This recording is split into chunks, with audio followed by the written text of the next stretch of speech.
Graça e paz a todos, irmãos. Hoje nós estamos aqui com uma escola bíblica excepcional, num momento complicado que é o momento da quarentena da igreja. E eu prometi a alguns irmãos que nós iríamos fazer um pequeno vídeo com uma síntese sobre a lição bíblica de hoje, que seria realizada na escola bíblica da Arca do Concerto. O título hoje da lição seria Jesus, o homem perfeito, onde a lição dominical ela iria abordar a questão da humanidade de Jesus. Jesus, ele 100% homem, 100% Deus. E aí nós temos aí a verdade prática, falando sobre verdadeiro homem, verdadeiro Deus. O Senhor Jesus Cristo, ele é igual ao Pai, ou seja, Deus não é maior que Jesus. E semelhante a nós. Como é que ele seria semelhante a nós? Na questão da humanidade de Jesus Cristo. E a humanidade não são, a sua divindade e a humanidade não são aparentes, ou seja, não é uma coisa colocada por teólogos e muito menos por pessoas da alta crítica, e sim são reais, são perfeitas e plenas também. Amém? O texto áureo da lição está no livro de Lucas, capítulo 5, versículo 22, onde diz: E crescia Jesus em sabedoria e em estatura e em graça para com Deus e para com os homens.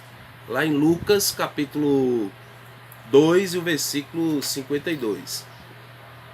Nós temos para os irmãos que não têm a lição dominical, a revista da Casa Publicadora das Assembleias de Deus, para os irmãos que não têm a lição,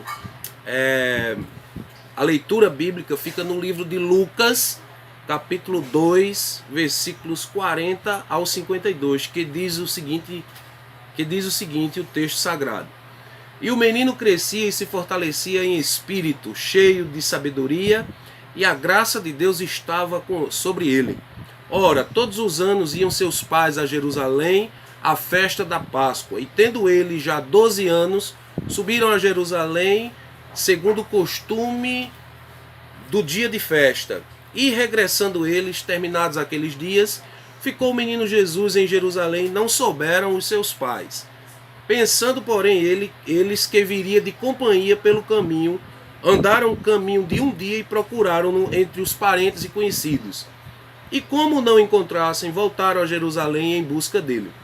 E aconteceu que, passados 3 dias, no templo, assentado no meio dos doutores, ouvindo-os, interrogando-os. E todos os que ouviam admiravam a sua inteligência e respostas. E quando viram, maravilharam-se, e disse-lhe a sua mãe: Filho, por que fizeste assim para conosco? E eis que teu pai e eu ansiosos te procurávamos. E ele lhes disse: Por que é que me procuráveis? Não sabeis que me convém tratar dos negócios do meu pai? E eles não compreenderam as palavras que lhes dizia. E desceu com eles e foi para Nazaré, e era-lhes sujeito. E sua mãe guardava no coração todas essas coisas. E crescia Jesus em sabedoria e em estatura e em graça para com Deus e com os homens. Amém? Esse é o texto bíblico onde nós estamos. Vamos fazer uma síntese rápida aqui, para não ser um vídeo muito longo, falando sobre a importância da lição de hoje, que é Jesus, o homem perfeito. Nós temos que ter Jesus Cristo como o exemplo maior de humanidade. Amém, meus irmãos? Na introdução a gente fala, na lição passada foi falado sobre o homem do pecado. Hoje nós iremos enfocar a encarnação do Filho de Deus como homem. Cuidado para quando se for falar da palavra encarnação, não trocar a questão da reencarnação. São duas palavras muito próximas, muito parecidas, porém de significados diferentes. A encarnação é justamente Deus se encarnando como homem. E a reencarnação é uma doutrina ensinada pelos espíritas, falando que a pessoa morre e volta a viver no corpo de outra pessoa.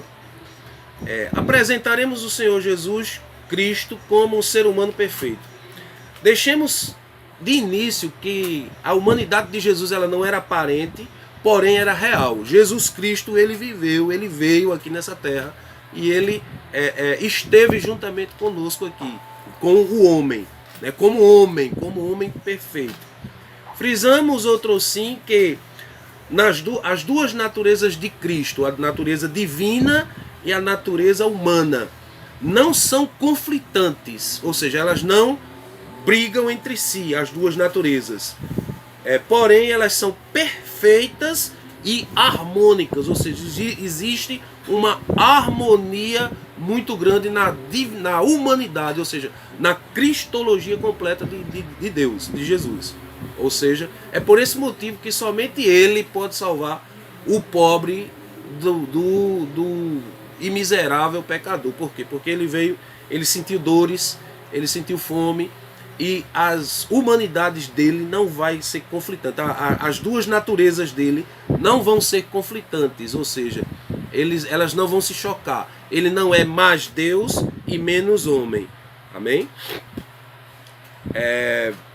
Existe uma frase aqui na lição que diz assim: ele não era meio homem e meio Deus, ou seja, ele foi totalmente homem e ele é totalmente Deus, porque existem algumas correntes teológicas que vão ensinar justamente sobre isso, que Jesus ele era mais homem, mais Deus do que homem, né? E aí pregam e ensinam em alguns textos sagrados a questão de olha aí, Jesus ele estava dormindo na popa do barco, então ele não era Deus, porque Deus não dorme, né? Mas a gente tem que entender que ele era totalmente homem, totalmente Deus. Amém, meus irmãos? Ele, como homem, ele dormiu. Mas ele, como Deus, ele se levantou da popa do barco e mandou que a tempestade, ela se acalmasse, e a tempestade obedeceu a sua voz. Amém? A sua eternidade como Pai. O Senhor Jesus como unigênito. Eu queria parar um pouco aqui para perguntar aos irmãos, essa palavra unigênito, qual é o significado dela? Qual é a origem da palavra unigênito?